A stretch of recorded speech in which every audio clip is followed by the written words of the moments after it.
নমস্কার, আপনাদের সকলকে জানাই শুভ শারদীয়ার প্রীতি শুভেচ্ছা, আন্তরিক অভিনন্দন। আর সেই সঙ্গে জানাই শুভ বিজয়ার প্রীতি শুভেচ্ছা।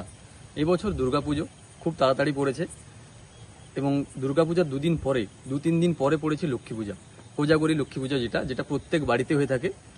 আশ্বিন মাসের শুক্লপক্ষের পূর্ণিমা তিথিতে এই লক্ষ্মী পূজা হয়, প্রত্যেক বাড়িতে হয়। তো প্রত্যেক গ্রামেও হয়।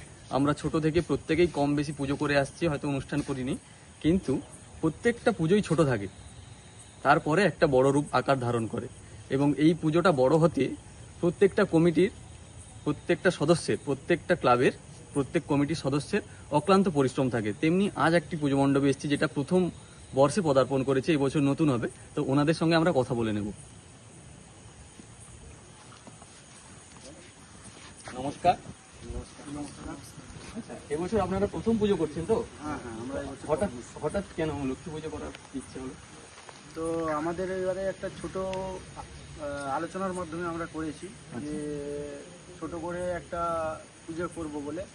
তো এই যতগুলো ছেলে আশেপাশে যারা আছে প্রত্যেকের ছবিগুলো দেখালে খুব ভালো হয়, আশেপাশে যারা আছে মোটামুটি। আচ্ছা, তো সবাইকে নিয়ে আমাদের একটা ছোট প্রয়াস আছে যে এবছর পুজোটা করব, এবং এটাও সবাই আমরা সিদ্ধান্ত করেছি যে আগামী দিনে আরো একটু বড় করব। প্রথম বছর যেহেতু করছি তো ছোট থেকে শুরু হয়। হ্যাঁ, প্রথম বছর করছি আমরা, আপাতত ছোট করে করছি। আচ্ছা, নেক্সট ইয়ারে আরো হয়তো এবছর পুজো দেখে পরের বছর আরো সিদ্ধান্ত নিয়ে বড় কিছু করার চেষ্টা করব। আচ্ছা, আপনাদের ব্যানারে লেখা আছে কোজাগরী লক্ষ্মী পুজো, অ্যাড্রেসটা দেওয়া আছে, কিন্তু কোনো ক্লাবের নাম নেই। তো এটার ব্যাপারে যদি কিছু বলেন ভালো। এটার ব্যাপারে বলতে আমরা তো প্রত্যেক বছর করি না, প্রথম বছর থেকেই শুরু করেছি এই বছর। আচ্ছা, তো সেই কারণে আমরা কোনো ক্লাব বা কোনো সংস্থা এগুলো বাদ দিয়ে নিজেরা একটা উদ্যোগ নিই, নিজেদের মধ্যে ঐক্যতা রেখে পুজোটা শুরু করছেন। হ্যাঁ। আচ্ছা, পুজোর কি কি প্রোগ্রাম রয়েছে সেটা বলুন। সকালে সোমবার দিন বলতে পুজো পড়েছে। আগামী 6-10-2025 তার আগের সোমবার। দিন 5 তারিখ রবিবার সন্ধ্যে 6টায় আমরা প্রতিমা আনানোর জন্য যাব।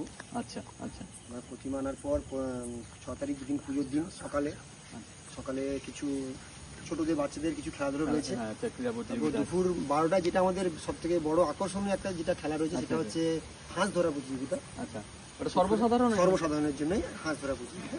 আচ্ছা, বাহ, খুব ভালো খেলা, মজার খেলা। তারপরে বিকেলে রয়েছে অঙ্কন প্রতিযোগিতা, আরো সন্ধ্যায় আরো অনেক ছোটখাটো আচ্ছা, বাচ্চাদের, মহিলাদের টাইমটা একটু বলে দিলে খুব ভালো হয়। অঙ্কন প্রতিযোগিতা হবে বিকেল 4টে শুরু হবে। 4টে। আচ্ছা, যারা অঙ্কন প্র্যাকটিস করো বা অভ্যাস করো, এছাড়াও যারা করো না, নিজের ইচ্ছেতে তোমরা অবশ্যই এসে যোগদান করো। যোগদান করাটাই বড় ব্যাপার। প্রাইজ তো আসতে থাকবে। যাই হোক, আর কি আছে? আরো সন্ধ্যায় রয়েছে মহিলাদের একটা আকর্ষণীয় খেলা রয়েছে, ফুচকা খাওয়া প্রতিযোগিতা আচ্ছা। মহিলাদের। খুবই একটা মজাদার খেলা। অবশ্যই যারা এই ভিডিও দেখছেন আপনারা আসবেন। আর কি আছে? তারপরে রয়েছে আমাদের এই সন্ধ্যা 8টা থেকে আমাদের গানের প্রোগ্রাম শুরু হবে। আচ্ছা, মানে আমাদের সঙ্গীত অনুষ্ঠান আছে। সঙ্গীত অনুষ্ঠান। তারপরে রয়েছে ওই পাড়ার বাচ্চা আচ্ছা, কাচ্চা আচ্ছা, মেয়েদের নিয়ে local একটা সবাইকে নিয়ে একটা একটা নৃত্য অনুষ্ঠান। প্রোগ্রাম হচ্ছে আমাদের আচ্ছা। পাড়ার বাচ্চাদেরকে নিয়েই করা হয়েছে। আর প্রথম বছর তো। রাত্রি 12টায় আমাদের পূজা অর্চনার কাজ শুরু হবে। আচ্ছা, আচ্ছা, তারপর পরের দিন ভোরে মানে 7 তারিখ সকাল 7টা থেকে রয়েছে খিচুড়ি প্রসাদ বিতরণ। আচ্ছা, বাহ, যারা খিচুড়ি মানে খেতে চায় তারা সবাই এসে এখানে প্রসাদ পেতে পেতে পারেন। পারে অবশ্যই। অবশ্যই মণ্ডপে আসবেন। আর কিছু রয়েছে না? আর আপাতত 7 তারিখ ঠিক সন্ধ্যে 6টা থেকে 6:30টার মধ্যে আমাদের ছদ্মবেশ প্রতিযোগিতা আছে। আচ্ছা, ছদ্মবেশ প্রতিযোগিতা, এটাও একটা আকর্ষণীয় খেলা। যেটার ছদ্মবেশ প্রতিযোগিতারও একটা থাকবে আমাদের, ওটা আমাদের মানে কোনো প্রাইজ বলতে আমরা ওটা একটা ক্যাশ রেখেছি। প্রথম পুরস্কার 400 টাকা। এখন কি বলা যাবে? আচ্ছা, হ্যাঁ, প্রথম পুরস্কার 400, আচ্ছা, দ্বিতীয় 300 আর থার্ড হচ্ছে 200। বাহ, খুবই ভালো। ক্যাশটা দিলে সবাই কাজে লাগে। এই ছদ্মবেশ প্রতিযোগিতা করে আমার যেটা মানে অভিজ্ঞতা হয়েছে, তো অনেকেই আছে এই ছদ্মবেশ করেই তাদের জীবিকা নির্বাহ করে। পুরো বছর শুধু ছদ্মবেশের উপরেই নির্ভর করে তাদের জীবিকা নির্বাহ করে। এরকম অনেকেই আছে, আমি দেখেছি, আমার নিজেরও পরিচয় আছে। আমি চেষ্টা করব তাদের আমন্ত্রণ পাঠানো, যদি সম্ভব হয় তারা আসবে। আর কি? 7 তারিখ তারপরে আমাদের রাতেই আমাদের প্রতিমা নিরঞ্জন আছে। বাহ, খুবই ভালো। আপনাদের পুজো সবার ভালো কাটুক। এই আপনাদের পুজোটা যেন একটা বড় আকার ধারণ করে।